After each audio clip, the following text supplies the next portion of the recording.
आज दिन शनिवार इलाहाबाद विश्वविद्यालय परिवार में आप सभी का हार्दिक स्वागत है। आईपीसी की लाइव क्लास।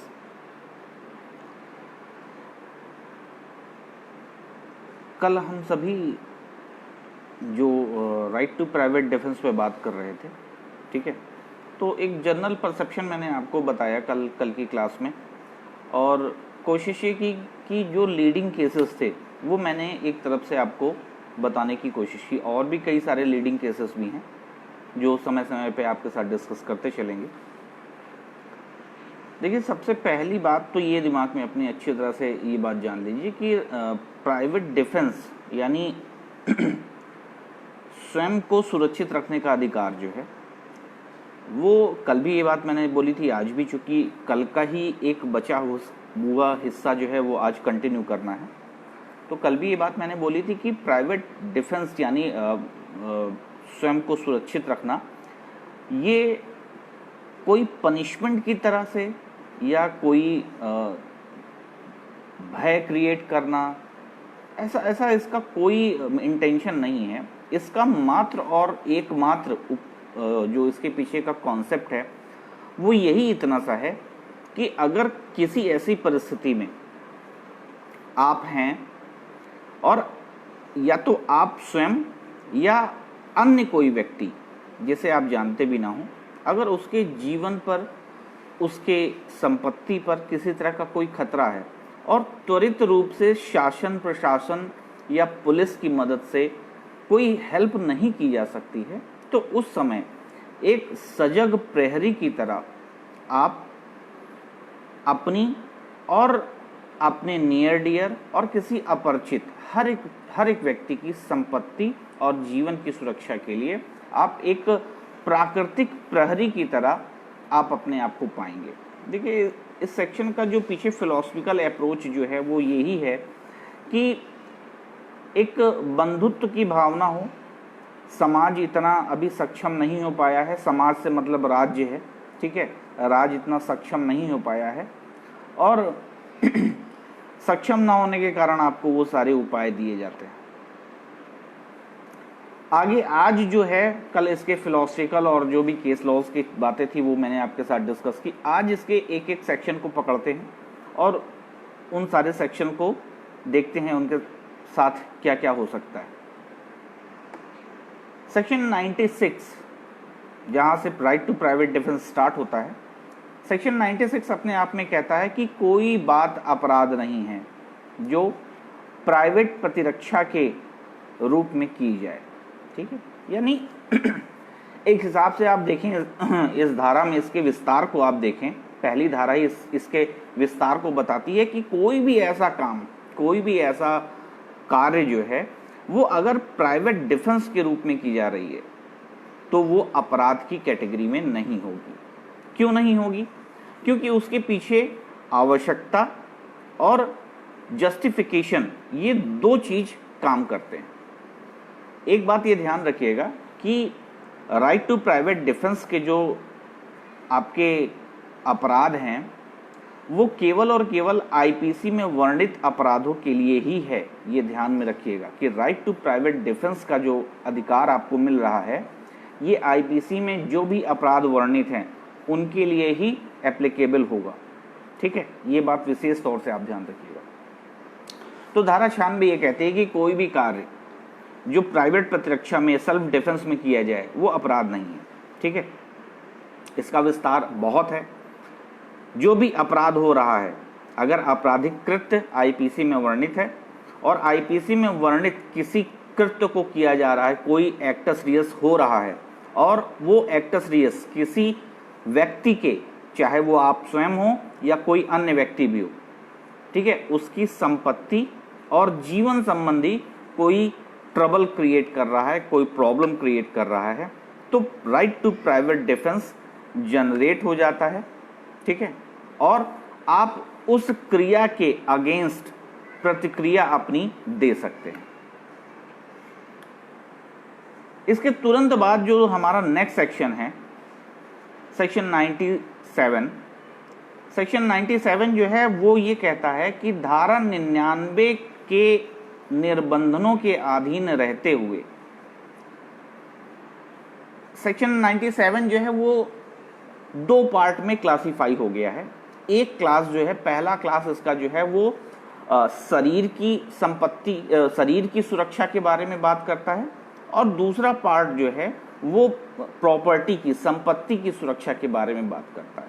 ठीक है, तो इसकी सेक्शन जो है 97 जो है उसकी लैंग्वेज जो है वो ये कहती है कि कोई भी बात अपराध नहीं है जो धारा 99 के निर्बंधनों के अधीन रहते हुए मानव शरीर पर प्रभाव डालने वाले किसी भी अपराध, अपने शरीर और किसी अन्य व्यक्ति के शरीर। आपको बेयर प्रोविजन इसीलिए मैं स्पेशली पढ़ के बता रहा हूं कि इसमें साफ तौर से ये बात लिख दी गई है कि अपने शरीर और किसी अन्य व्यक्ति के शरीर। अब किसी अन्य व्यक्ति में समस्त दुनिया के लोग शामिल हो जाते हैं, तो ये इस धारा के विस्तार को असीमित कर देता है। ये शब्द जो है अपने आप में इस धारा के विस्तार को असीमित कर देता है कि अपने और किसी अन्य व्यक्ति के शरीर की प्रतिरक्षा करे। ठीक, तो सेक्शन 97 जो है वो दो क्लास में डिवाइड हो जाती है। पहला क्लास जो है वो, पहला पार्ट वो शरीर की संपत्ति के बारे, शरीर की सुरक्षा के बारे में बात करता है, और दूसरा पार्ट जो है वो इसकी संपत्ति की सुरक्षा के बारे में बात करता है। ठीक है, अब संपत्ति की सुरक्षा का जो भाग है उसको अभी जब हम राइट अगेंस्ट प्रॉपर्टी पढ़ने लगेंगे, इसको दो क्लास में डिवाइड करके एक हिस्सा शरीर के लिए और दूसरा हिस्सा संपत्ति के लिए, दो भागों में हम डिवाइड करके पढ़ेंगे। तो जब हम इसके दूसरे हिस्से को पढ़ेंगे तब हम वहां देखेंगे कि चोरी, लूट, रिश्ती ऐसे अपराधों को इसमें रखा गया है। देखने में अपराध ही साधारण लगते हैं, लेकिन वास्तव में ऐसा नहीं है।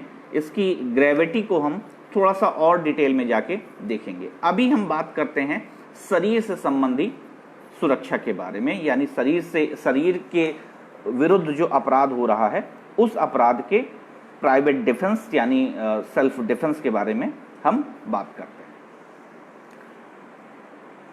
सेक्शन 98 ये कहता है कि कोई भी बात, कोई भी कार्य अपराध नहीं है जो किसी ऐसे व्यक्ति के विरुद्ध किया जा रहा है, ठीक है, जो भ्रम में है, चित्त विकृत है, मत्त है।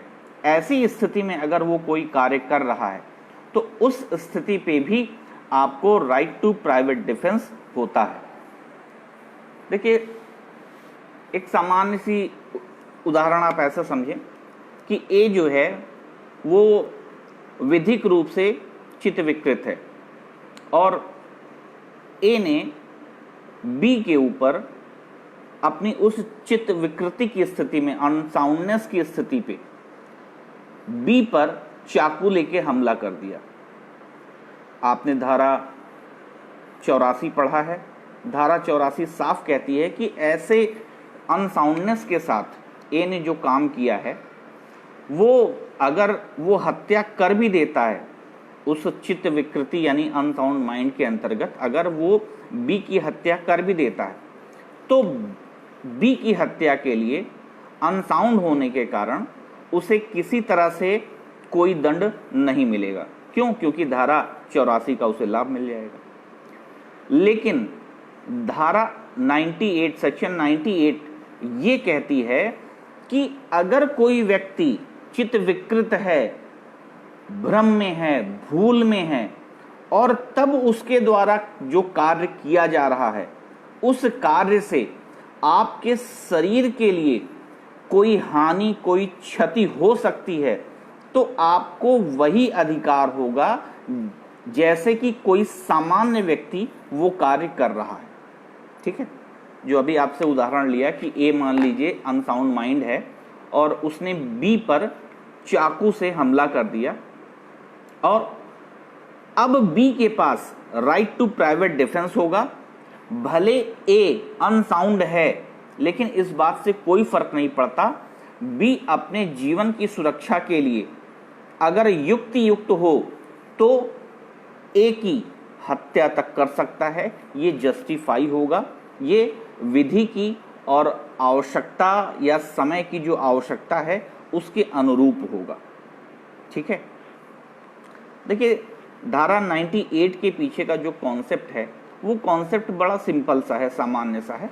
उस कॉन्सेप्ट के पीछे की वजह यह है कि एक व्यक्ति अगर खुद अपने आप में नहीं है, भले वो आशय रखता हो या न रखता हो, वो ज्ञान रखता हो या न रखता हो, लेकिन आपका राइट टू प्राइवेट डिफेंस जो है वो इस लेवल का है कि उस व्यक्ति के अगेंस्ट भी ये सामान्य रूप से इस्तेमाल हो सकता है, जैसे कि हर एक व्यक्ति के साथ होगा।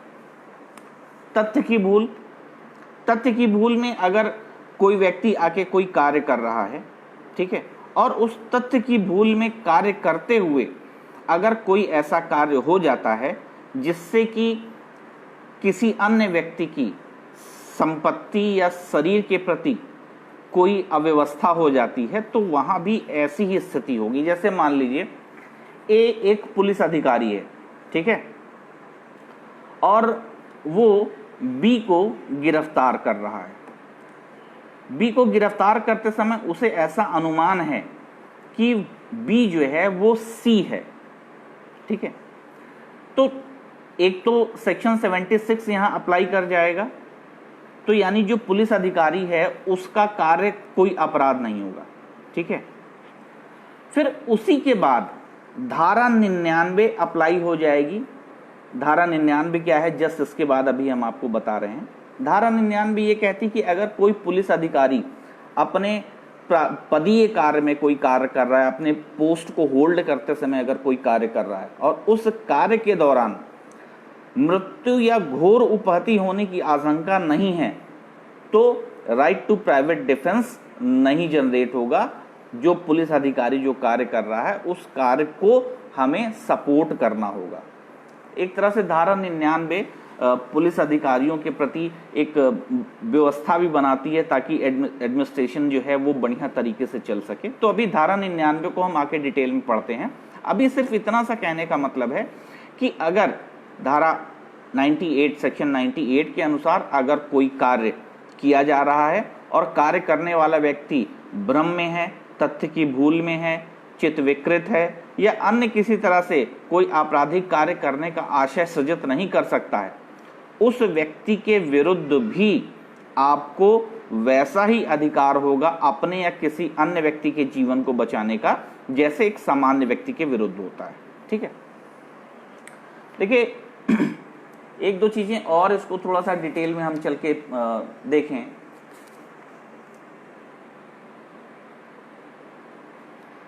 जब कभी राइट टू प्राइवेट डिफेंस की बात होती है तो राइट टू प्राइवेट डिफेंस को कोर्ट में प्रोसीडिंग के समय इसका प्ली लेना जरूरी होता है। ठीक है, अगर कोई व्यक्ति राइट टू प्राइवेट डिफेंस का प्ली नहीं ले रहा है तो सामान्यतः जनरल कंडीशन में court right to private defence को अपने आप स्वेच्छा से कंसीडर नहीं करती है। अभियुक्त को, जिसने ऐसा कार्य किया है, उसको इस बात का प्ली लेना आवश्यक होगा। एक केस जो है वो ये है कि एक बालक जो है वो अपने माता और पिता दोनों में झगड़ा होते हुए देखता है। ठीक है, और झगड़े में जो स्थिति थी वो ऐसी थी कि पिता जो है वो उस बालक की माता जी का गला दबाया हुआ है। अब पुत्र को ऐसा लगता है कि अभी अगर मैंने बीच बचाव नहीं किया तो उस स्थिति पे मेरी जो माता हैं, मेरी माँ हैं, उनकी जीवन लीला समाप्त हो जाएगी। इस स्थिति में जो बालक है उसने अपने पिता के सर पे लाठी से प्रहार किया, जिससे अत्यधिक रक्तस्राव के कारण, ज़्यादा ब्लड बह जाने के कारण पिता की मृत्यु हो गई। मामला कोर्ट में आया।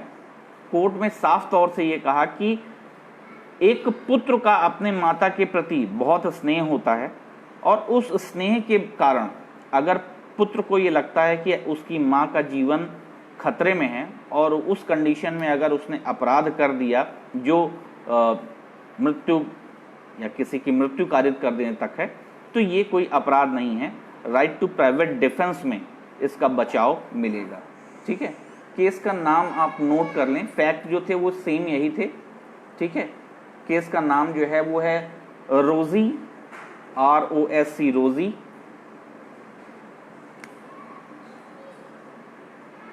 (1884) 15 क्रॉक्स, ये फॉरेन का केस है। एक और सेम फैक्ट है, दूसरा केस है Kashiram versus state of MP, Kashiram versus state of MP 2002 1 SCC 71। यही अभी जो पिता और माता जी के झगड़े वाला, ये इसी केस के फैक्ट हैं। और एक और इस फॉरेन केस भी ऐसा ही सेम है।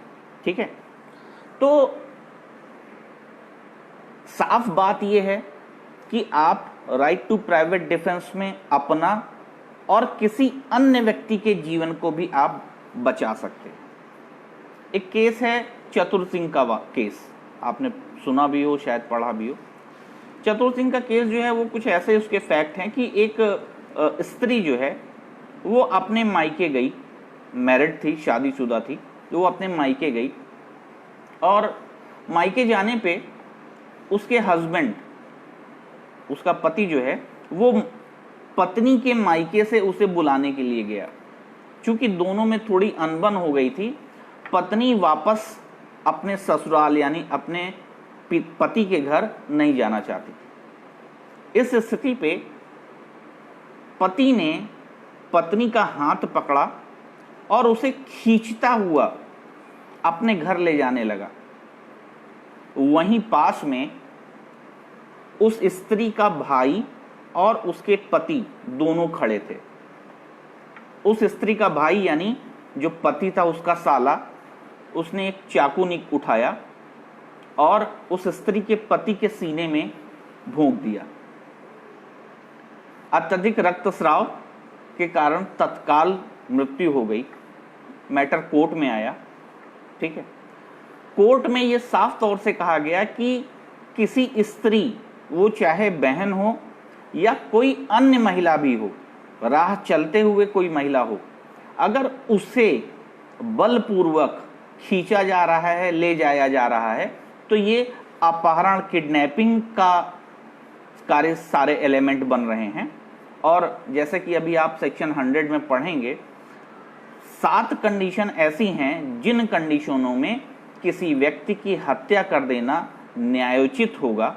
ठीक है, तो इस केस में भी जीजा जी की हत्या करने के लिए साले साहब को कोई दंड नहीं मिला। ठीक है, संपत्ति की बात जब आप करते हैं, क्योंकि सेक्शन 97 के 2 पार्ट हैं, संपत्ति की जब बात करते हैं तो यहां अभी चूंकि दिमाग में है इसलिए आपको यही बता देना ज्यादा जरूरी समझता हूं। संपत्ति के मामले में अगर कब्जा गैर कानूनी है, अवैध कब्जा है, विधि विरुद्ध कब्जा है, उस स्थिति पर भी आप किसी व्यक्ति को अगर कब्जे से बलपूर्वक हटा रहे हैं, ठीक है, तो यहां भी कब्जे से बलपूर्वक हटाने के लिए या तो आप CRPC में आप मजिस्ट्रेट का उपखंड मजिस्ट्रेट से आप मदद लीजिए। अगर उसने ऑर्डर पास कर दिया है, ठीक है, तो अलग की बात है, वरना विधि विरुद्ध कब्जे को भी बलपूर्वक खाली नहीं कराया जा सकता। ज्यूरिस्प्रूडेंस में आपने पढ़ा होगा 2 तत्व होते हैं, एक स्वामित्व होता है, एक कब्जा होता है। ठीक है, स्वामित्व जो है वो दशांश होता है और कब्जा जो है वो नवांश होता है। यानी अगर कब्जे की बात करें तो उसके पास 9 पॉइंट की पावर होती है और स्वामित्व के पास 10 पॉइंट की पावर होती है। यानी स्वामित्व थोड़ा सा ज्यादा होता है कब्जे के अगेंस्ट, और कब्जा जो है वो अपने आप में अगर भले विधि विरुद्ध है, अवैध है, तो भी उसे बलपूर्वक नहीं हटाया जा सकता। बहुत सारे ऐसे मैटर होते हैं, आपने देखा होगा, किराएदार हैं, ठीक है, मकान मालिक जो है वो किराएदार का सामान निकाल के फेंकने लगता है, ऐसा नहीं हो सकता है। ठीक है, कब्जा चाहे कितना भी विधि विरुद्ध क्यों ना हो, बलपूर्वक उसे खाली नहीं कराया जा सकता है। ठीक है, तो ये बात रही सेक्शन 98 की। सेक्शन 98 अपने आप में साफ तौर से कहता है कि अगर कोई चित्त विकृत है, भ्रम में है, तथ्य की भूल में है, तो उसके विरुद्ध भी हमें प्राइवेट प्रतिरक्षा का अधिकार ऐसे ही मिलता है जैसे किसी सामान्य व्यक्ति के विरुद्ध होता है। इसके बाद जो इस पूरे पार्ट में सबसे इंपॉर्टेंट सेक्शन है वो सेक्शन 99 है। ठीक है, सेक्शन 99 उन कंडीशनों को बताता है कि जब राइट टू प्राइवेट डिफेंस पर हम कैपिंग कर लेते हैं। ठीक है, राइट टू प्राइवेट डिफेंस पे कैपिंग करने का काम सेक्शन 99 करता है। ध्यान रखिएगा, सेक्शन 99 में जो भी बातें कही गई हैं वो दो तरीके से कही गई हैं। पहला तो उस कार्य के लिए, दूसरा उस कार्य के प्रयत्न के लिए, दोनों बात के लिए ये बात लागू होती है। सेक्शन 99 का पहला पार्ट जो है, इसके 4 हिस्से हैं। ठीक है, इसका पहला पार्ट जो है वो ये कहता है कि अगर लोक सेवक, पब्लिक सर्वेंट, अपने पदीय यानी पोस्ट को होल्ड करते समय जो वो काम कर रहा है, उस कार्य को कर रहा है, और उस कार्य को करते हुए मृत्यु या घोर उपहति, ये दो सिम्टम नहीं बन रहे हैं, ये दो कंडीशन नहीं बन रहे हैं, तो वहां पर right to private defence extend नहीं करेगा। ठीक है, दूसरा, लोक सेवक के निर्देश पर, जब आप सीआरपीसी पढ़ते हैं, ठीक है, तो सीआरपीसी में वहां पे आपने प्रोविजन पढ़ा होगा प्राइवेट व्यक्ति द्वारा गिरफ्तारी। ठीक है, अगर कोई लोक सेवक किसी प्राइवेट व्यक्ति से कहता है कि इस व्यक्ति को गिरफ्तार कर लीजिए, तो प्राइवेट व्यक्ति द्वारा भी गिरफ्तारी, यानी आप और हम एक सामान्य नागरिक के द्वारा भी गिरफ्तारी जो है उसके प्रावधान को भी बताया गया है। तो वही पार्ट यहां मेंशन होता है कि अगर लोक सेवक के निर्देश पर कोई व्यक्ति कार्य कर रहा है और उस निर्देश पे कार्य करते हुए अगर मृत्यु या घोर उपहति, सिर्फ ये दो कंडीशन है, अगर इन दोनों की गुंजाइश नहीं हो रही है, तो ऐसे व्यक्ति के द्वारा किए गए कार्य के प्रति right to private defence available नहीं होगा। दो कंडीशन हो गई। तीसरी कंडीशन जो है वो ये है कि अगर लोक सेवक के निर्देश पर कार्य हो रहा है, ठीक है, और तीसरी कंडीशन जो है वो ये है कि अगर आप ऐसी परिस्थिति में हैं जब राइट टू प्राइवेट डिफेंस का इस्तेमाल आप करने वाले हैं, लेकिन उस समय अगर आप लोक सेवक की सहायता प्राप्त कर सकते हैं, आपके पास इतना टाइम है कि आप एक पब्लिक सर्वेंट की हेल्प आप ले सकते हैं, तो उस कंडीशन में आपको पब्लिक सर्वेंट की हेल्प लेनी चाहिए, ना कि अपने राइट टू प्राइवेट डिफेंस को एग्जीक्यूट करना चाहिए। ठीक है, ये तीसरी कंडीशन हो गई। और चौथी कंडीशन जो है वो ये है, वो साफ साफ कहती है कि जितनी आवश्यकता है उस आवश्यकता से अधिक बल का प्रयोग नहीं होना चाहिए। ये 4 ऐसे रिस्ट्रिक्शन हैं जो धारा 99 क्लियर करती है, और ये पूरे के पूरे 11 सेक्शन, 99 तो एक खुद है, इसको निकाल दीजिए, बचे हुए 10 के 10 सेक्शन पे ये काम करता है। कौन कौन सा है? पहला इसका पार्ट ये है कि अगर कोई लोक सेवक अपने पद पर रहते हुए कार्य कर रहा है और उस पद पर कार्य करते हुए अगर मृत्यु या घोर उपहति की कंडीशन बन रही है, तब तो आपका right to private defence generate हो जाएगा। ठीक है, और अगर ये दो कंडीशन नहीं बन रही है तो फिर आप उस पब्लिक सर्वेंट के कार्य के विरुद्ध राइट टू प्राइवेट डिफेंस का इस्तेमाल नहीं कर सकते। एक उदाहरण समझ लीजिए, ए को गिरफ्तार करने के लिए बी को भेजा जाता है। ठीक है, बी जो है वो अपनी गिरफ्तारी से बचने का प्रयास करता है। ठीक, बी को यह लगता है कि ए छिप रहा है और उसे वार्न करता है और कहता है कि तुम सामने आ जाओ, अपनी गिरफ्तारी दे दो वरना मैं गोली मार दूंगा। ठीक है, इस कंडीशन में अगर बी अपने रिवॉल्वर निकाल के ए की तरफ तान देता है और ऐसा महसूस होता है कि अब गोली मारी ही जाएगी, उस कंडीशन में अगर ए अपने आप को बचाने के लिए, किस चीज से बचाने के लिए, गिरफ्तारी से बचाने के लिए नहीं, ध्यान रखिएगा, गिरफ्तारी से बचाने के लिए नहीं, जो तात्कालिक भय उत्पन्न हुआ है मृत्यु का या घोर उपहति का, उससे बचने के लिए अगर ए बी की हत्या या कोई और कार्य कर देता है तो यहां उसे राइट टू प्राइवेट डिफेंस मिलेगा। एक छोटा सा इलस्ट्रेशन है, ए एक चलती हुई ट्रेन से बी का एक सामान, एक ब्रीफकेस उठाता है। ठीक है, और जैसे ही ट्रेन स्लो होती है, धीमी होती है, वो ट्रेन से उतर जाता है। ठीक है, ए बी का ब्रीफकेस चलती हुई ट्रेन पे उठाता है और ट्रेन स्लो होने पर ट्रेन से उतर जाता है। जैसे ही बी को लगता है कि मेरा बैग, मेरा ब्रीफकेस ए लेके भाग रहा है, वो तेजी से चिल्लाता है, चोर चोर करके आवाज लगाता है और उसके पीछे पीछे भागता है। ठीक है, उसके भागने और शोर सुन के और भी लोग जो थे वो ए को पकड़ने के लिए दौड़ते हैं।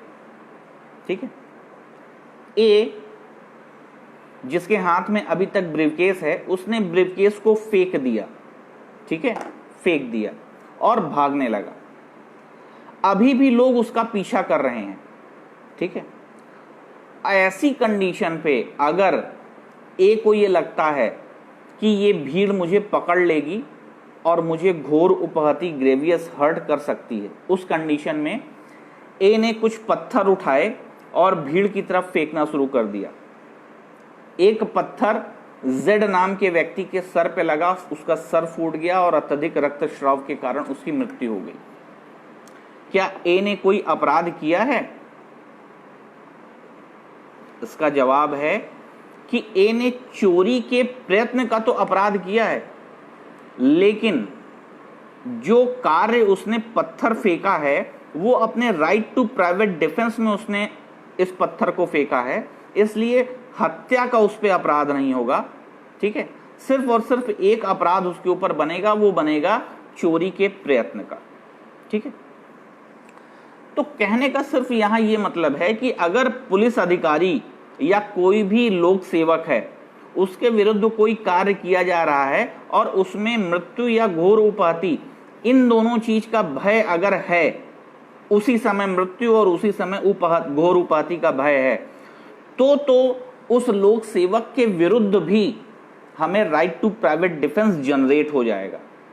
और अगर ऐसा भय नहीं है,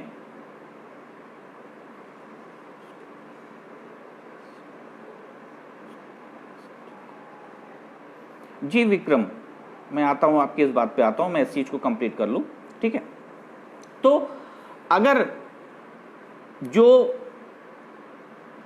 लोक सेवक के विरुद्ध दो कंडीशन सिर्फ ध्यान रखिएगा, एक डेथ कॉज होने की और दूसरा ग्रेवियस हर्ट होने की, अगर ये दो डर है और युक्त आशंका है कि अगर हम रिस्ट्रेन नहीं करेंगे तो या तो मृत्यु कारित कर दी जाएगी और या हमें ग्रेवियस हर्ट कर दिया जाएगा, तो हमारा ऐसी कंडीशन होगी कि हम राइट टू प्राइवेट डिफेंस का इस्तेमाल करें, अदरवाइज हम राइट टू प्राइवेट डिफेंस का इस्तेमाल नहीं कर सकते। इसी तरह से इसका दूसरा पार्ट जो है वो ये कहता है कि लोक सेवक के निर्देश पर, ठीक है, अगर कोई कार्य किया जा रहा है या उस कार्य को करने का प्रयत्न किया जा रहा है और उसमें भी अगर मृत्यु या घोर उपहति, इन दोनों कंडीशन की स्थिति नहीं बन रही है, तो हमें इस कार्य के प्रति भी राइट टू प्राइवेट डिफेंस नहीं होगा। ये दो कंडीशन हो गई।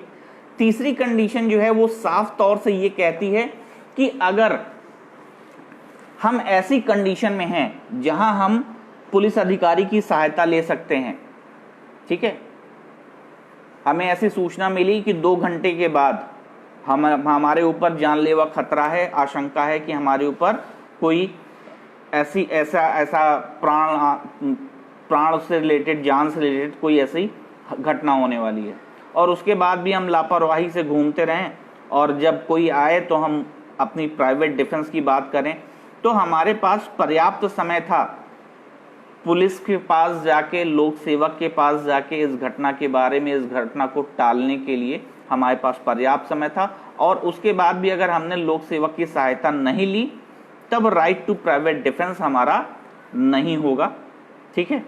और तीसरी कंडीशन चौथी कंडीशन जो है वो साफ ये कहती है कि जो भी आप बल का प्रयोग कर रहे हैं उस बल का इस्तेमाल पनिश करने के लिए, दंडित करने के लिए, सबक सिखाने के लिए नहीं होना चाहिए। आप तब तक बल का प्रयोग कर सकते हैं जब तक ऐसा खतरा जो उत्पन्न हुआ है वो टल ना जाए, ठीक है। जिस समय ऐसा खतरा टल जाता है उस समय ये माना जाता है कि अब राइट टू प्राइवेट डिफेंस यहां पर समाप्त हो गया।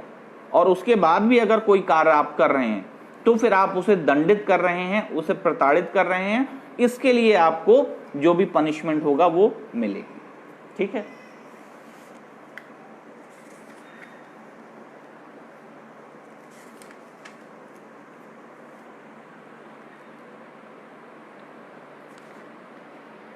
जब भी कभी आप अपने राइट टू प्राइवेट डिफेंस के क्राइटेरिया से आप बाहर निकल जाते हैं, तब तक जितना बाहर आप गए हैं उतने बाहर की जो भी पनिशमेंट होगी वो आपको दी जाएगी। इस पे एक केस है, आप नोट कर लें।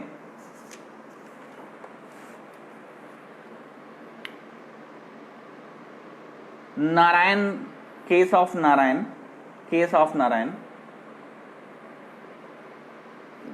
Devnarayan, sorry, case of Devnarayan, ठीक है। देवनारायण के मैटर में ऐसा हुआ कि एक व्यक्ति जो है, वो दो व्यक्ति थे, एक ने लाठी उठाई और दूसरे व्यक्ति को भयभीत करने की कोशिश की कि मैं लाठी से तुम्हें मार दूंगा, ठीक है। सिर्फ ओरली ऐसा कह रहा था। बी ने, जिसके हाथ में एक भाला था, उसने उस भाले को ए के सीने में उतार दिया, ठीक है, जिससे कि उसकी मृत्यु हो गई। अब यहां राइट टू प्राइवेट डिफेंस की बात की गई कि हाँ, अपने जीवन को बचाने के लिए लाठी से प्रहार होने जा रहा था, ठीक है। तो बात ठीक है, लेकिन लाठी के प्रहार से इतना ज्यादा चोट नहीं लग जाती कि आप जो है वो उसकी मृत्यु तक कारित कर दिए। तो यहां ये साफ तौर से कहा गया कि जो आपने राइट टू प्राइवेट डिफेंस का इस्तेमाल किया वो अपनी सीमाओं से आगे निकल के आपने किया। एक और केस है, केस का इलस्ट्रेशन है कि ए के हाथ में चाबुक है, चाबुक से उसने बी को मारने के लिए, हमला करने के लिए अपने शरीर की भावभंगिमा, अपने शरीर की एक्टिविटी ऐसे की कि अब चाबुक मार देगा। बी के हाथ में रिवॉल्वर है, चाबुक से अपने आप को बचाने के लिए उसने ए पर गोली मार दी, ए को गोली मार दी, जिससे बी की मृत्यु हो गई। यहां राइट टू प्राइवेट डिफेंस का बचाव नहीं मिलेगा, क्योंकि चाबुक से किसी भी स्थिति पर ऐसा हमला या ऐसा प्रहार नहीं होता जिससे किसी व्यक्ति की जान चली जाए। उसके बदले में आप राइट टू प्राइवेट डिफेंस बता रहे हैं और सामने वाले व्यक्ति की जान ले रहे हैं, तो यहां राइट टू प्राइवेट डिफेंस आपको नहीं मिलेगा।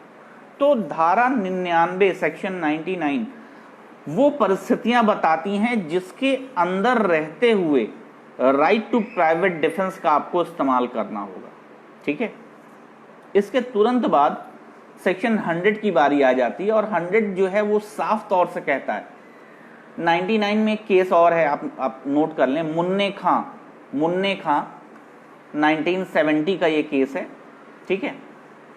मुन्ने खां, इस केस में भी सुप्रीम कोर्ट ने साफ तौर से यही बात, जो बात कह रहा हूं उसी बात को सुप्रीम कोर्ट ने रिपीट किया कि राइट टू प्राइवेट डिफेंस का प्रयोग जो है वो उतना ही होना चाहिए जितना तथ्य और परिस्थिति की मांग हो। उससे अतिरिक्त यदि आप उस बल का प्रयोग कर रहे हैं तो ये माना जाएगा कि आप उस सीमा को लांघ रहे हैं और आप दंडित करने का प्रयास कर रहे हैं, जिसके लिए आपको पनिशमेंट दी जाएगी, ठीक है। मुन्ने खां, सेक्शन 100,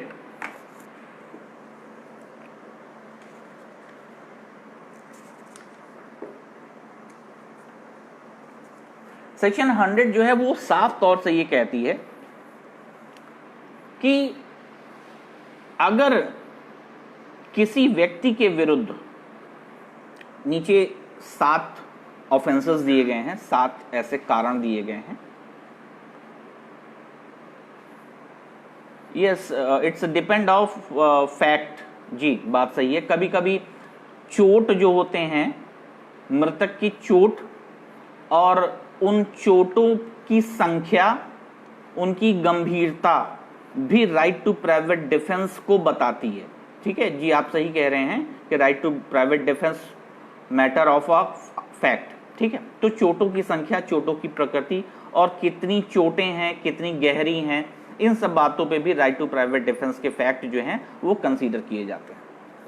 तो सेक्शन 100 जो है वो ये कहती है, सबसे पहली चीज, अगर जो हमला किया गया है उस हमले की आशंका ऐसी है कि व्यक्ति को, जिस पर हमला किया गया है, उसको ऐसी आशंका है कि उसकी मृत्यु कारित हो सकती है। 7 हैं, इनको रट्टा लगा लीजिएगा, याद कर लीजिएगा। पहली कंडीशन है ऐसी आशंका हो कि मृत्यु हो जाए। दूसरी कंडीशन है ऐसी आशंका है जिससे कि घोर उपहति हो। ठीक है। तीसरी ऐसी आशंका है जिससे कि रेप यानी बलात्कार करने का प्रयास होने की बात हो। चौथी, जिससे अपहरण होने, किडनैपिंग होने की बात हो। ठीक है। पांचवी, सदोष परिरोध की आशंका हो। ठीक है। छठी, अननेचुरल लस्ट की बात हो, अप्राकृतिक मैथुन की बात हो। ठीक है, छठी। और 7वीं कंडीशन जो है वो 2013 में से ऐड किया गया था, ऐसी कंडीशन जिसमें युक्त आशंका हो कि हमलावर जो है वो एसिड फेंक सकता है और एसिड से जो क्षति है उसके होने की गुंजाइश है। यानी ये 7 ऐसी कंडीशन हैं जब आप आक्रमणकर्ता को मार सकते हैं, उसकी मृत्यु कारित कर सकते हैं। ये 7 ऐसी कंडीशन हैं। इन 7 के अलावा अगर कोई कंडीशन होगी तो आप मृत्यु नहीं कारित करेंगे, मृत्यु के अतिरिक्त कोई और आप चोट पहुंचा सकते हैं। ठीक है। राइट टू प्राइवेट डिफेंस में कौन कौन सी हैं याद कर लें। पहला, मृत्यु की युक्तियुक्त आशंका हो। दूसरा, घोर उपहति की युक्तियुक्त आशंका हो। ठीक है। तीसरा, रेप यानी बलात्कार की युक्तियुक्त आशंका हो। ठीक है। व्यापारण या अपहरण की युक्तियुक्त आशंका हो। ठीक है।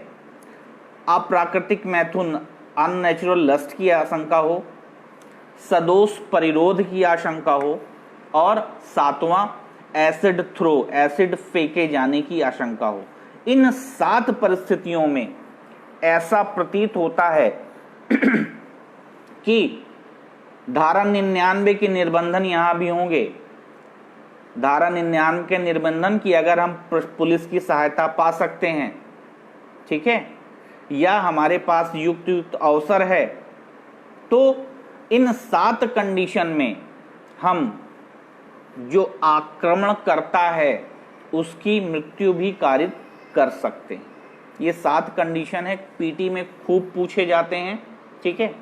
और ये आपको बिल्कुल अच्छी तरह से रटे होने चाहिए।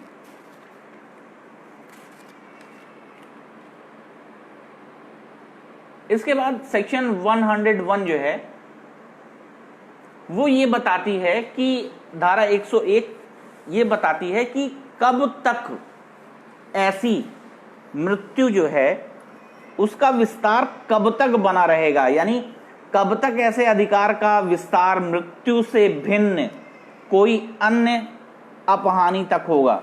यानी अभी अभी जो आपने सेक्शन 100 में जो 7 कंडीशन पढ़ी हैं, उन कंडीशन के अतिरिक्त अगर कोई ऐसी स्थिति बन रही है, कुछ भी बन रहा है, तो आप मृत्यु नहीं कारित करेंगे। यानी मृत्यु के अतिरिक्त कोई भी अपराध, आप कोई भी कार्य आप उसके विरुद्ध कर सकते हैं।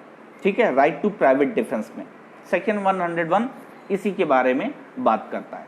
इसके तुरंत बाद सेक्शन 102 ये बात करता है कि शरीर के विरुद्ध प्राइवेट प्रतिरक्षा जो है, सेल्फ डिफेंस जो है, उसका राइट जो है वो कब से कब तक बना रहता है। देखिए, इसके लिए 102 के लिए बहुत साफ तरीके से ये जान लीजिए कि जब ये परिस्थितियों पर डिपेंड करता है, फैक्ट पर डिपेंड करता है कि जिस समय किसी व्यक्ति को यह आशंका हो जाए कि उसके ऊपर कोई ऐसा हमला होने वाला है और उस हमले की आशंका उसे हो जाए, उस समय से लेकर, यानी उसी समय आरंभ हो जाता है जिस समय उसे ऐसे हमले की आशंका हो जाए, उस समय से आरंभ होता है। और जब तक उस हमले का जो मेरे ऊपर, मान लीजिए मैं राइट टू प्राइवेट डिफेंस की मैं बात कर रहा हूं, मुझे ऐसा प्रतीत हो रहा है कि ए जो है वो मुझ पे हमला करने वाला है, तो जिस क्षण से ये मुझे ये प्रतीत हो कि ये हमला आरंभ होने वाला है, उस क्षण से आरंभ हो जाएगा और जब तक उस हमले की आशंका पूरी तरह से टल ना जाए, समाप्त ना हो जाए, तब तक ये राइट टू प्राइवेट डिफेंस बना रहेगा। इस पे एक दो केस जो है वो आप नोट कर लें।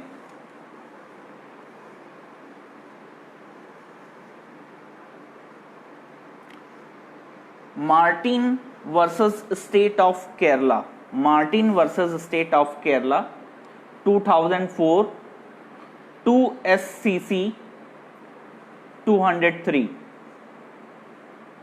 ठीक है,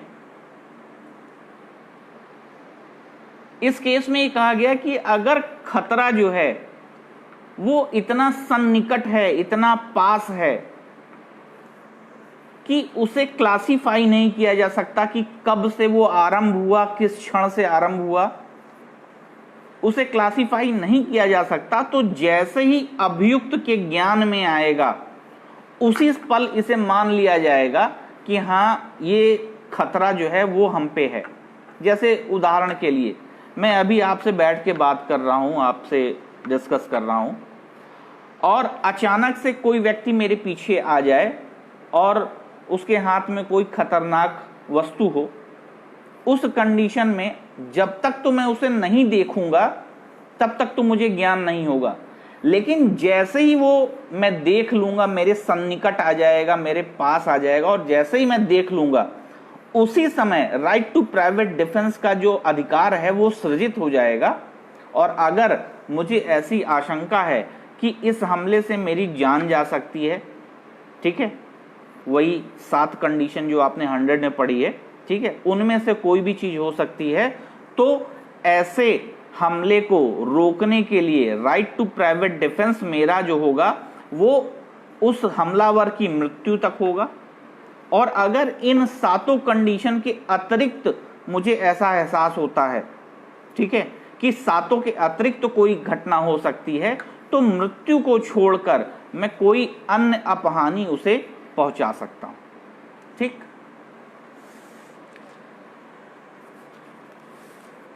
ये था आपका सेक्शन 102, यानी सेक्शन 99, ठीक है, 100, 101, 102, ये सारे सेक्शन जो है, और 99 का पहला पार्ट, दूसरा पार्ट जो है वो प्रॉपर्टी से रिलेटेड है। ठीक, सेक्शन 99 का पार्ट 1, 100, 101, 102, ये इतने 4 सेक्शन हैं, वो शरीर के प्रति जो हमला किया जा रहा है, शरीर के प्रति जो अपराध हो रहे हैं, उनके विरुद्ध प्राइवेट डिफेंस की बात करते हैं।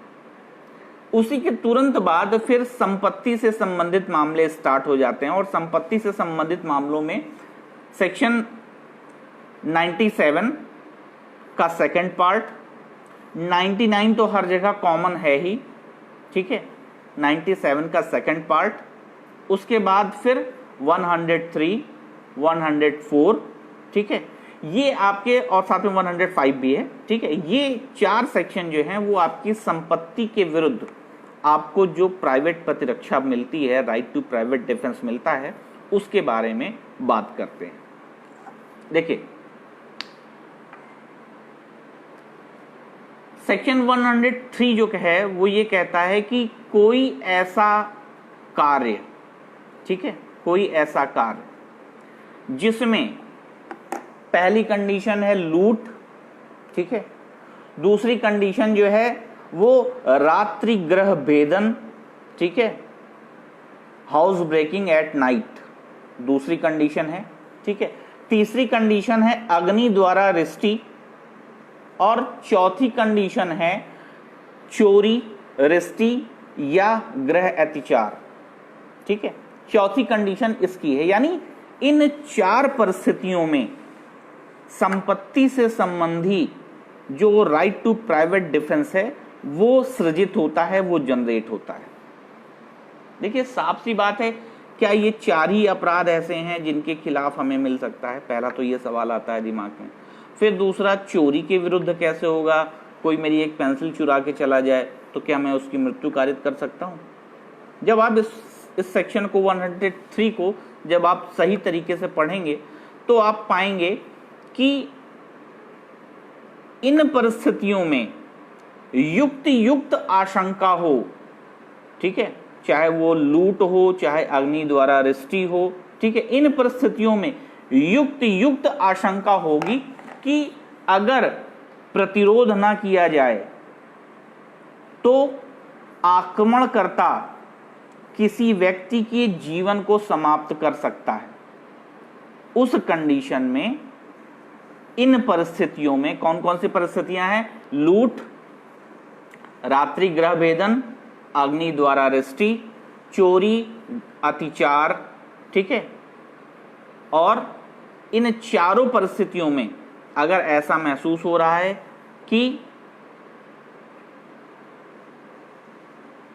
ठीक है, इन चारों परिस्थितियों में अगर ऐसा प्रतीत हो रहा है कि व्यक्ति द्वारा, जो आक्रमण करता है उसके द्वारा ऐसी आशंका सृजित हो रही है कि मृत्यु कारित की जा सकती है, तो उस स्थिति पे आप अपने राइट टू प्राइवेट डिफेंस में, ठीक है, ऐसे आक्रमणकर्ता की मृत्यु तक कारित कर सकते हैं, ठीक है। अब ये ध्यान रखिएगा कि अग्नि द्वारा रिष्टि की जो बात है वो हमेशा ऐसे स्थान की रिष्टि होनी चाहिए जो किसी तंबू, जलयान, ग्रह या कोई ऐसा आपका स्थान है जहां सामान्यतः लोग निवास करते हैं। इन्हीं 4 जगहों की बात है। अग्नि द्वारा रिष्टि जो है वो ऐसे स्थानों पे ही होनी चाहिए। अगर आपके घर का बैकयार्ड है या कोर्टयार्ड है, ठीक है, वहां पर अग्नि द्वारा रिष्टि की जा रही है, तो उस स्थिति पे आप ऐसा नहीं कर सकते हैं। कोई तंबू है, तंबू के अंदर कुछ लोग रह रहे हैं और वहां आग लगा दी जा रही है, तो यहां पर ऐसी आग जो लगा रहा है उस व्यक्ति की मृत्यु तक हम जा सकते हैं। लेकिन अगर वो तंबू सिर्फ सामान रखने के लिए है, ठीक है, या उसके अंदर कोई ऐसा सामान्यतः कोई चीज रखी है तो वहां आग लगा दी जा रही है, उस स्थिति पर मृत्यु या घोर उपहति तक हम इसको नहीं ले जा सकते, ठीक है। एक केस है, केस जो है वो ये है कि एक रात के समय एक चोर जो है वो दीवार में सेध बनाकर घर के अंदर घुसता है, ठीक है, और अभी उसकी गर्दन ही दीवार से बाहर निकली होती है। उस घर का स्वामी वहां उसे देख लेता है और उसे सबक सिखाने की नीयत से उसके सर को तेजी से नीचे की तरफ दबा देता है, जिससे कि उसके गले में सांस ना ले पाने के कारण उसका दम घुट जाता है और उसकी मृत्यु हो जाती है। तो ऐसी जगह पर जो इरादा सबक सिखाने का था, उस कारण से जो मृत्यु हुई है वो राइट टू प्राइवेट डिफेंस से कवर नहीं होगी। देखिए, राइट टू प्राइवेट डिफेंस का सिर्फ एक उद्देश्य होता है कि जो हमला आप पे हुआ है उस हमले को आप टाल दें, उसे किसी तरह से डिनाई कर दें, ये उसका उद्देश्य होता है। यहां अगर गर्दन दबा के उसकी मृत्यु कारित कर दी जा रही है तो ये सीधे से मामला जो है वो सबक सिखाने का है, ठीक है। और सबक सिखाने की स्थिति पे जो घटना हुई उसमें राइट टू प्राइवेट डिफेंस का बचाव नहीं मिल पाएगा।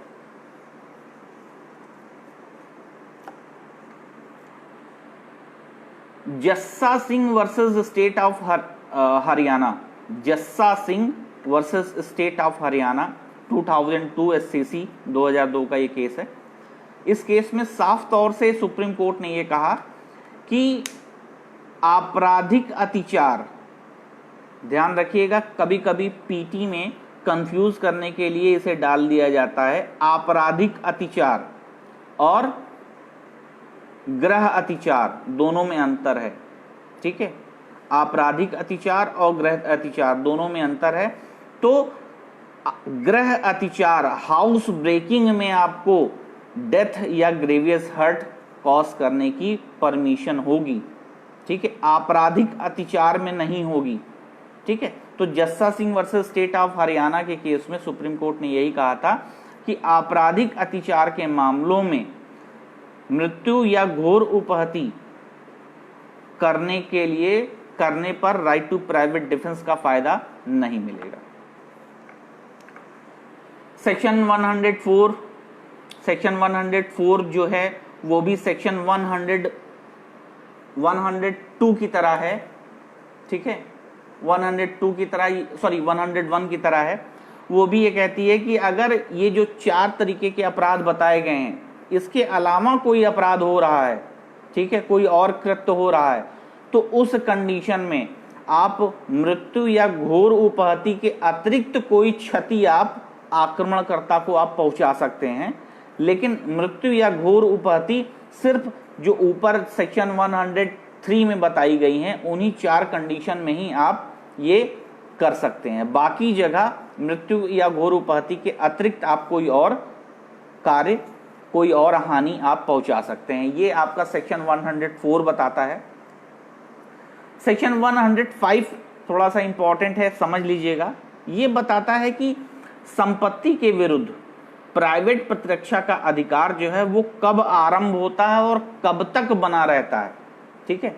तो जब आरंभ होने की बात है तो आरंभ होने में साफ तौर से ये बताया जा रहा है कि जब भी ऐसी घटना जो संपत्ति के विरुद्ध है वो आरंभ होती है उसी समय से right to private defence start हो जाता है। लेकिन समाप्त कब होता है तो इसके लिए 2 मत हैं। पहला ओपिनियन जो है वो ये कहता है कि अगर चोर संपत्ति लेके पहुंच से बाहर भाग गया है, ठीक है, तो उस कंडीशन में जैसे ही वो पहुंच से बाहर भाग गया आपका राइट टू प्राइवेट डिफेंस समाप्त हो गया। प्रॉपर्टी की बात कर रहा हूं, ठीक है। जैसे ही वो प्रॉपर्टी लेके आपकी पहुंच से बाहर हो गया वैसे ही आपका राइट टू प्राइवेट डिफेंस समाप्त हो गया। लेकिन लाहौर केस का, लाहौर हाई कोर्ट का जो ओपिनियन है वो थोड़ा डिफरेंट है। वो ये कहता है कि अगर चोर जो है वो दोबारा कभी 2-4 महीने के बाद भी कभी अगर संपत्ति के साथ दोबारा दिख जाए तो आपके राइट टू प्राइवेट डिफेंस जो है वो पुनः जागृत हो जाता है और आप उससे उस संपत्ति को फिर से वापस प्राप्त कर सकते हैं, ठीक है। इस पर 2 लीडिंग केस हैं, बहुत ही इंपॉर्टेंट हैं। एक केस जो है वो जरहा वर्सेस सुरतीराम, जरहा वर्सेस सुरतीराम का केस है, ठीक है। इस केस में ये कहा गया कि अगर पुलिस की सहायता ली जा सकती है, अगर चोर संपत्ति लेके बाहर भाग गया, आप पहुंच से बाहर हो गया, तो आप पुलिस की सहायता लेके आप संपत्ति को रिकवर कर सकते हैं, ठीक है। लेकिन आप उसे दोबारा कभी अगर दिख जाए तो उससे संपत्ति छीन नहीं सकते हैं, क्योंकि जैसे ही आप छीनेंगे, चूंकि संपत्ति उसके कब्जे में है और कब्जे से आप स्वयं मालिक हैं, लेकिन मालिक होने के बाद भी किसी व्यक्ति से संपत्ति को आप छीन नहीं सकते हैं। ठीक है, तो ये जरहा वर्सेस सुरतीराम के केस में ये डिसाइड हुआ। उसी तरह से एक दूसरा ओपिनियन जो है वो है मीरदाद वर्सेस क्राउन। ये 1926 का केस है। लाहौर हाई कोर्ट ने ये इस पर अपना डिसीजन दिया था और लाहौर हाई कोर्ट के डिसीजन में ये था कि अगर लाहौर हाई कोर्ट ने ये डिसीजन दिया था कि अगर व्यक्ति जो संपत्ति लेके चोरी करके भागा है वो कुछ समय के बाद भी अगर दिख जाता है तो उस संपत्ति पर आपके प्राइवेट डिफेंस का राइट जो है वो पुनः जागृत हो जाता है और आप उस संपत्ति को वहीं उसी समय उससे वापस प्राप्त कर सकते हैं। ठीक है, जैसे मान लीजिए एक चोर है, वो आपकी घड़ी चुरा के भाग गया। ठीक, तो जरहा वर्सेस सुरतीराम का केस जो है उसमें ये कहा गया कि अगर वो चोर घड़ी लेके भाग गया, ठीक है, और दोबारा कभी 1-2 महीने के बाद वो व्यक्ति आपको घड़ी लगाया हुआ दिख जाता है तो आप पुलिस की सहायता लीजिए, तब आप उससे घड़ी अपनी वापस लीजिए। ठीक है, लेकिन क्राउन वर्सेस मीरदाद के केस में लाहौर हाई कोर्ट ने यह कहा, अगर क्राउन वर्सेस मीरदाद के केस में लाहौर हाई कोर्ट ने यह कहा कि जैसे ही वो व्यक्ति घड़ी पहन के आपके सामने आता है, आपका राइट टू प्राइवेट डिफेंस फिर से जनरेट हो जाता है और आप वहीं उसी समय उस घड़ी को उससे वापस प्राप्त कर सकते हैं। इस लाहौर हाई कोर्ट के इस डिसीजन को स्टेट वर्सेस सिद्धनाथ के केस में इलाहाबाद हाई कोर्ट ने इसकी पुष्टि की और ये कहा कि अगर चुराई हुई संपत्ति जो है वो कुछ समय बाद आपको वापस दिख जाती है तो फिर आप उस संपत्ति को पुनः प्राप्त कर सकते हैं। आपका प्राइवेट डिफेंस का जो राइट है उस प्रॉपर्टी का वो फिर से ओरिजिन हो जाएगा। राकेश जी का एक सवाल है, यदि कोई पर्सन 4 कंडीशन में प्रयास करता है तो प्राइवेट डिफेंस का लाभ मिलेगा? जी, प्राइवेट डिफेंस का लाभ मिलेगा। ये 4 कंडीशन जो हैं उनमें आप घोर उपाधि या मृत्यु की कारित करने तक की कंडीशन तक जा सकते हैं, वो जस्टिफाई होगा। लेकिन इन चारों के अतिरिक्त अगर कोई अपराध हो रहा है तो वहां आप मृत्यु या घोर उपाधि, डेथ या ग्रेवियस हर्ट के अतिरिक्त कोई और कॉज आप कर सकते हैं, कोई और नुकसान कर सकते हैं। देखिए, चोरी इसमें इसलिए रखी गई है कि जितने भी संपत्ति के जो अपराध हैं, आप देखोगे कि संपत्ति संबंधी अपराध जहां से आरंभ हो रहा है उसमें सबसे पहला अपराध जो है वो चोरी का ही बताया गया है। चोरी का ही दूसरा रूप लूट होता है, लूट का ही विभत्स रूप डकैती होती है। ठीक है, तो यानी अगर चोरी को हम पकड़ें तो चोरी में सारे तरह के संपत्ति के अपराध आ जाएंगे। ठीक है, उद्दीपन जो है वो भी एक तरह से बेईमानी पूर्वक, छल में, भय में डालकर संपत्ति बेईमानी पूर्वक प्राप्त की जाती है। जब आप 415, 420 पे आएंगे वहां भी, तो यानी चोरी जो है वो एक तरह से चाबी है, की है संपत्ति संबंधी अपराधों के लिए। चोरी का ही बड़ा रूप लूट, लूट का बड़ा रूप डकैती। ठीक, तो इसलिए चोरी को यहां रखा गया है। और चोरी का मतलब ये नहीं कि आप मेरी पेन चुरा के चले जाएं और मैं आपको जान से मार दूं या आपका सर फोड़ दूं। चोरी का मतलब युक्त आशंका हो कि ऐसे चोरी के अपराध में जीवन, यानी अब चोरी का अपराध विभत्स रूप में डकैती हो गया। अब डकैती पड़ रही है और उस समय ऐसा लगता है कि डकैती के समय में ऐसा महसूस होता है कि व्यक्ति की जान जा सकती है, तो वहां उस डकैती के क्रम में अगर किसी डाकू को गोली मार दिया जाता है या चाकू मार दिया जाता है और उसकी मृत्यु कारित कर दी जाती है तो राइट टू प्राइवेट डिफेंस का लाभ मिलेगा। तो चोरी इस वजह से रखी गई है, सबसे नीचे वाली सीढ़ी को आपके साथ लगा दिया गया है। संपत्ति संबंधी अपराध के प्राइवेट डिफेंस में ऊपर हम जाएं, क्यों इतने सारे अपराधों के बारे में हम बात करें कि हाँ छल में होगा, लूट में होगा, डकैती में होगा, हम काहे इतनी सारी बात करें। जो कीवर्ड है चोरी, थेफ्ट, हमने कीवर्ड को यहां लगा दिया। अब चोरी से जितने भी अपराध, जितनी भी शाखाएं निकल के जाएंगी, हर जगह ये अपने आप चलता रहेगा। वरुण सर, अगर किसी ने प्रोवोक किया है तो उसमें राइट टू प्राइवेट डिफेंस, देखिए प्रोवोक कंडीशन जो होगी ना, फिर वो प्रोवोकेशन आपका वहां चला जाएगा, वहां आपको प्राइवेट डिफेंस, वहां आपको डिफेंस मिल जाएगा। जो धारा 300 के जो अपवाद बताए गए हैं, 5 अपवाद, वहां प्रोवोकेशन का आपको बेनिफिट वहां मिलेगा। राइट टू प्राइवेट डिफेंस में प्रोवोकेशन जो है वो या तो फिर इसको दुष्प्रेरण के साथ हम जोड़ें, अबेटमेंट के साथ इसे जोड़ें, ठीक है, तो अबेटमेंट वाला पोर्शन यहां काम करेगा, ये पोर्शन यहां काम नहीं करेगा, ठीक है जी ऋतिक। तो सेक्शन 300 का एक्सेप्शन वो आ जाएगा प्रोवोकेशन। यहां राइट टू प्राइवेट डिफेंस में प्रोवोकेशन का कॉन्सेप्ट नहीं आएगा। क्यों? क्योंकि प्रोवोकेशन के लिए आप तथ्य और परिस्थितियां ऐसी आपके संज्ञान में है ना, ठीक है। तो ये थी आपकी धारा 105, कब से आरंभ होगा और कब तक रहेगा। तो इसके लिए 2 मत हैं। पहला, अगर संपत्ति आपकी पहुंच से बाहर चली गई है तो आप पुलिस अधिकारी की सहायता लेंगे, ठीक। और दूसरा मत कहता है कि अगर संपत्ति पहुंच से बाहर चली गई है और पुनः कभी आपके पास वो सामने दोबारा आ जाती है तो आपका राइट टू प्राइवेट डिफेंस फिर से ओरिजिन हो जाएगा और आप उस संपत्ति को वापस प्राप्त कर सकते हैं। ये 2 केस हैं, इनको बहुत जरूर याद रखिएगा, जरहा वर्सेस सूर्तीराम और दूसरा मीरदाद वर्सेस क्राउन। इन्हीं दोनों में ये चीजें निकल के आई थी। हमारा आखिरी सेक्शन जो है वो 106 है। 106 ये कहता है कि राइट टू प्राइवेट डिफेंस का इस्तेमाल करते समय अगर ऐसी परिस्थिति बन जाए कि कोई निर्दोष व्यक्ति जिसका इस पूरी घटना से कोई रोल नहीं है, कोई लगाव नहीं है, अगर उसको कोई क्षति पहुंचाने की नौबत आ जाए तो उसको हम क्षति पहुंचा सकते हैं, लेकिन हम राइट टू प्राइवेट डिफेंस को इस्तेमाल कर लेंगे।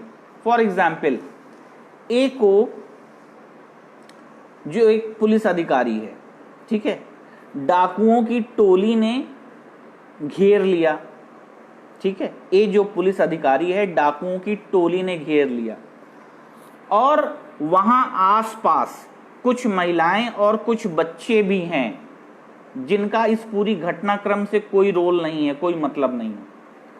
उस स्थिति पे यदि पुलिस अधिकारी अपने आप को बचाने के लिए गोली चलाता है और उस गोलीबारी में कोई महिला या कोई बच्चा जो इनोसेंट है, उसका इस पूरी घटना से कोई रोल नहीं है, अगर उसे गोली लग जाती है, उसको मृत्यु या ग्रेवियस हर्ट हो जाता है, तो ऐसी कंडीशन में सेक्शन 106 जो है वो बचाव देती है और ये कहती है कि राइट टू प्राइवेट डिफेंस इस कंडीशन तक फ्लोरिश होगा, वहां तक आप राइट टू प्राइवेट डिफेंस का इस्तेमाल कर सकते हैं, ठीक है। So this is all about to right to private defence.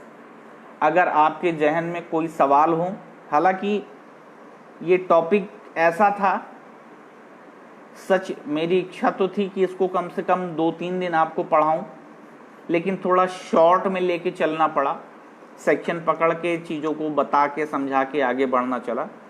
मेरी इच्छा जो थी कम से कम 2-3 लेक्चर इस पे हों। अब ऑनलाइन में और ऑफलाइन में ये थोड़ा सा डिफरेंस हो जाता है, इस पे काफ़ी केस लॉज हैं, क्योंकि मैंने शुरू में ही कहा था जैसे एविडेंस का 32 है या सेक्शन 44 है, एक्सपर्ट ओपिनियन, सेक्शन छोटे हैं लेकिन इसमें केस लॉज इतने भरे हुए हैं कि केस लॉज के आधार पे ही आप चीज़ों को डिफाइन करते हैं। उसी तरह से ये भी राइट टू प्राइवेट डिफेंस भी ऐसे ही है कि केस लॉज के बिहाफ पे ही आपको इसे डिफाइन करना होता है।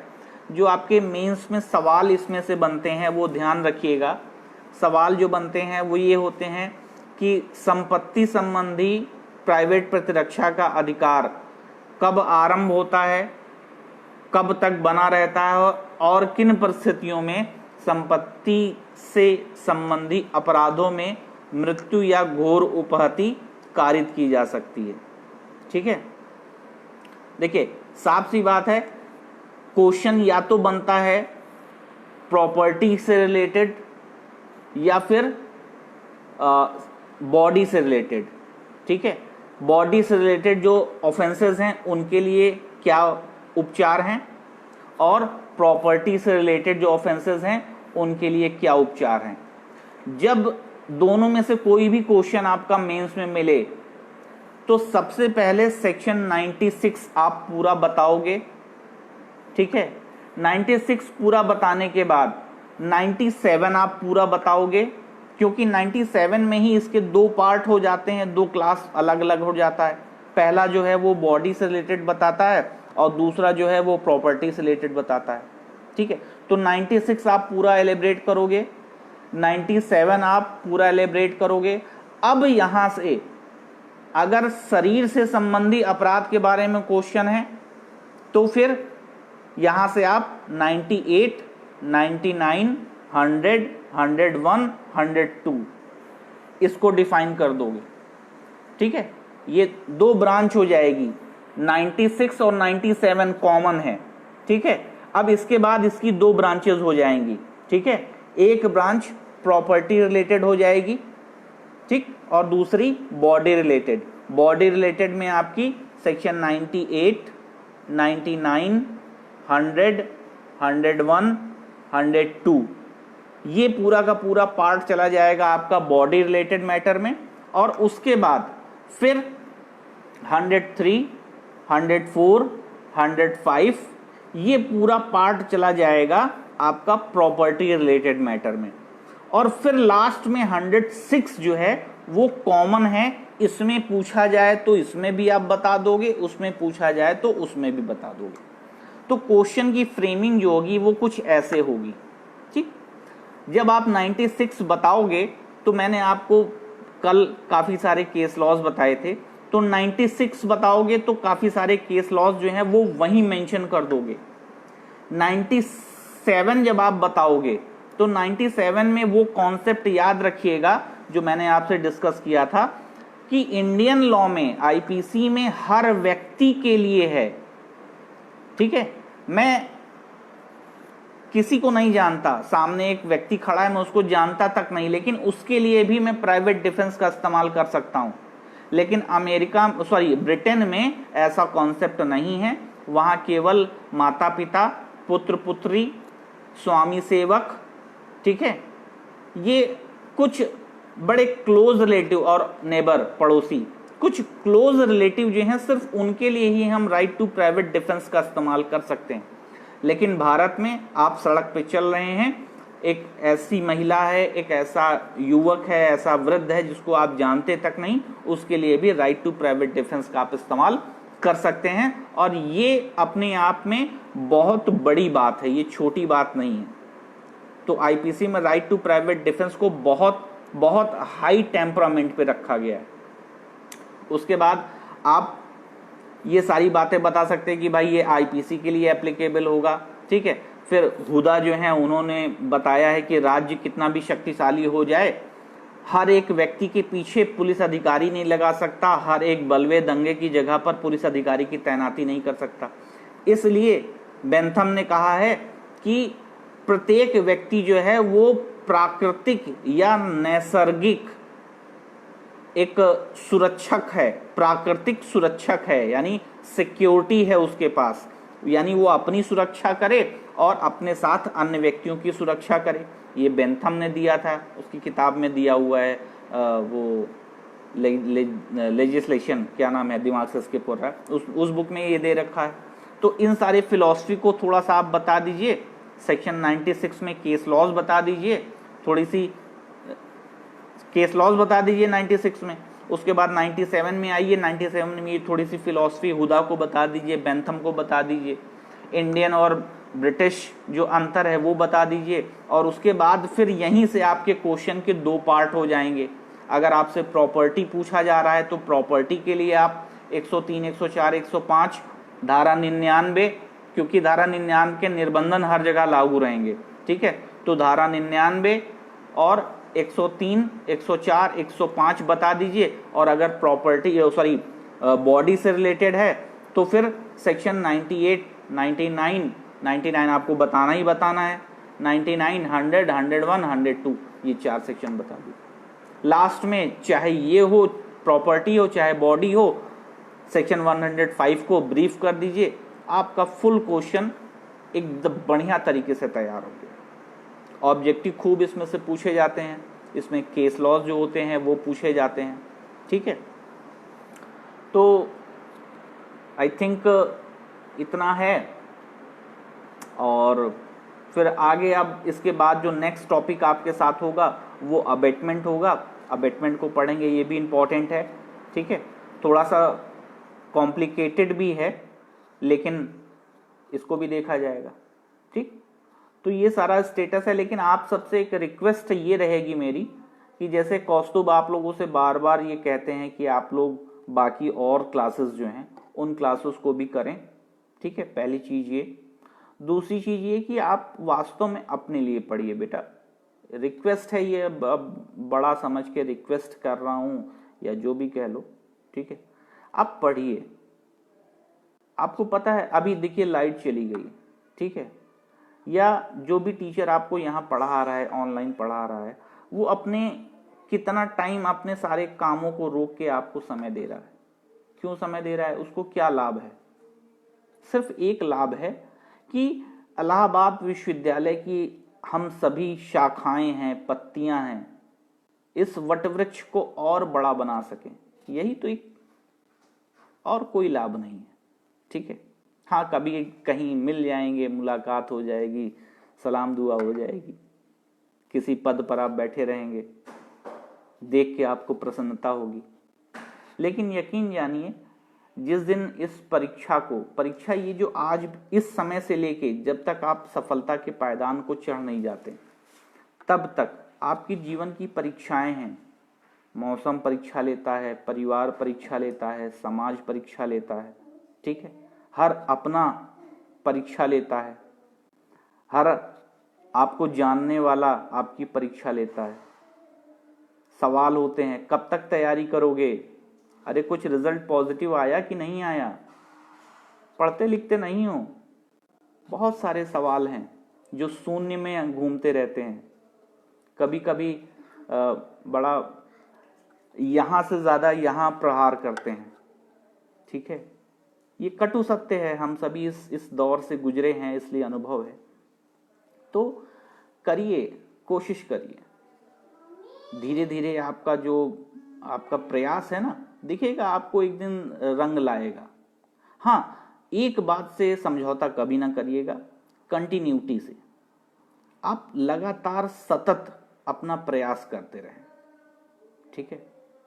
और ईश्वर एक न एक दिन सफलता आपको जरूर देगा, ये विश्वास है, ठीक है।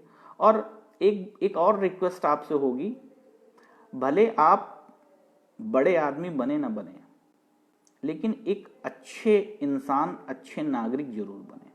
क्योंकि बड़ा आदमी बनना आसान है, एक अच्छा नागरिक, अच्छा इंसान बनना बहुत दुष्कर काम है, बहुत मुश्किल काम है।